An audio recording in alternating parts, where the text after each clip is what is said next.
A black doctor named Lucas was humiliated by the police in a restaurant, but when they discovered who his brother was, everything changed.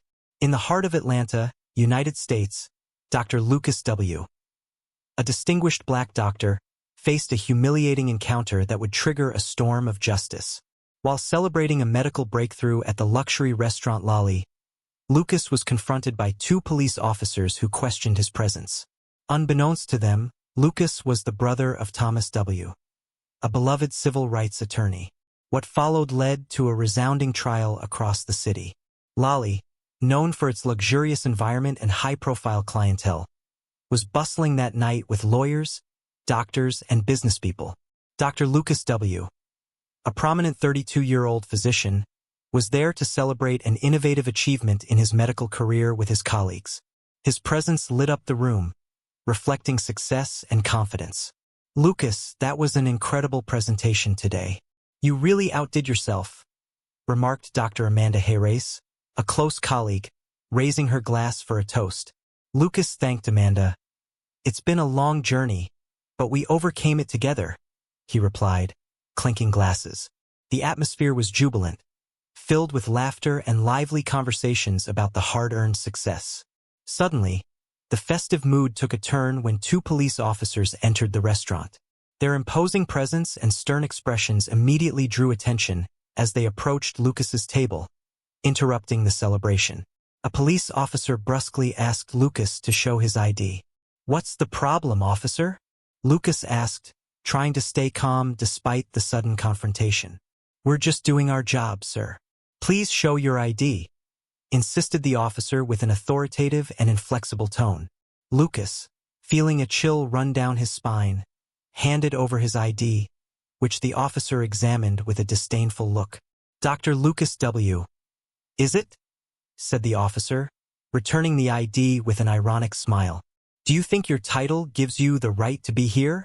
Lucas's colleagues began to protest, but the officer made racist comments and relentlessly insinuated that a black man like Lucas didn't belong in such a prestigious place.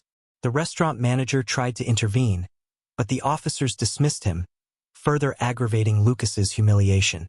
"This is absurd. He is a respected guest," exclaimed the manager, trying to calm the situation. "Stay out of this," the officer retorted, giving the manager a dark look. After a long and uncomfortable interrogation, the officers finally released Lucas with forced and insincere apologies. Maintaining his composure to hide his pain, he went home, his mind tormented by the injustice he had just experienced. At home, Lucas found his brother Thomas W. reading in his office. Thomas, a prominent civil rights lawyer, immediately sensed something was wrong.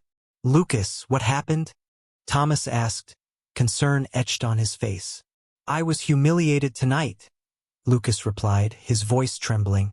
"Two officers approached me in the restaurant, made racist comments, and treated me like a criminal." Anger flashed in Thomas's eyes as he embraced his brother, trying to offer comfort. "This is unacceptable. I will take immediate action. They cannot treat you this way, nor anyone else." The next day, Thomas used his influence to launch an investigation into the involved officers, determined to uncover what had really happened.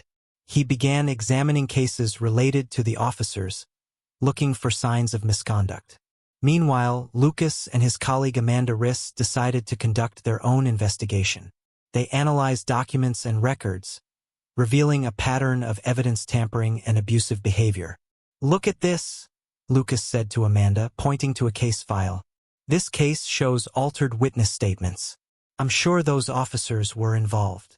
Lucas's indignation grew with each discovery. "This is worse than we imagined.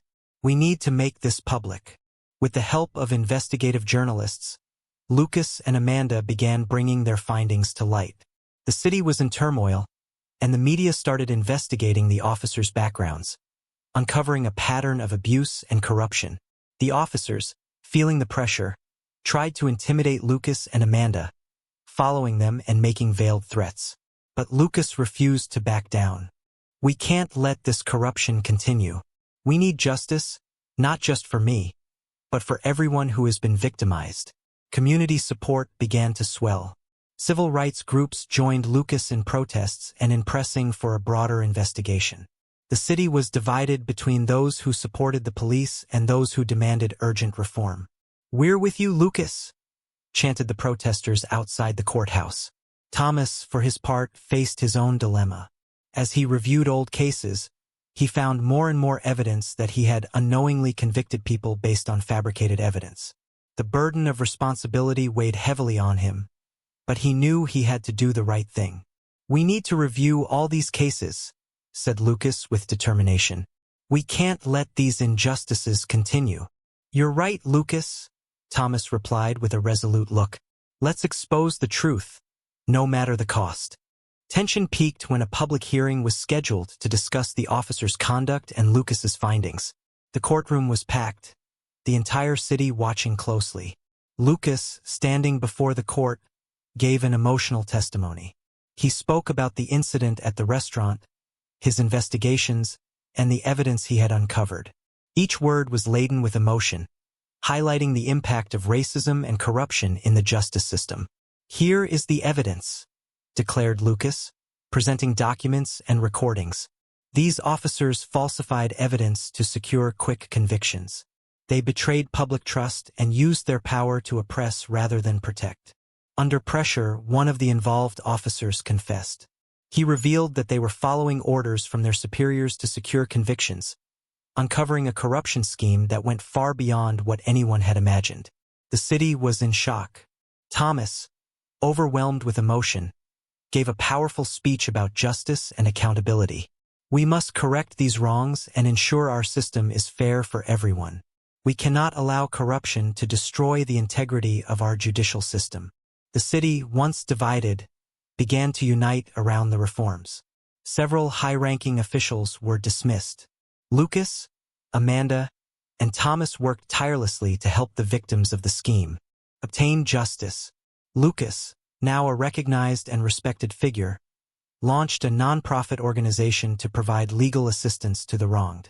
With the support of his colleagues and the community, he continued to fight for a fairer and more equitable system.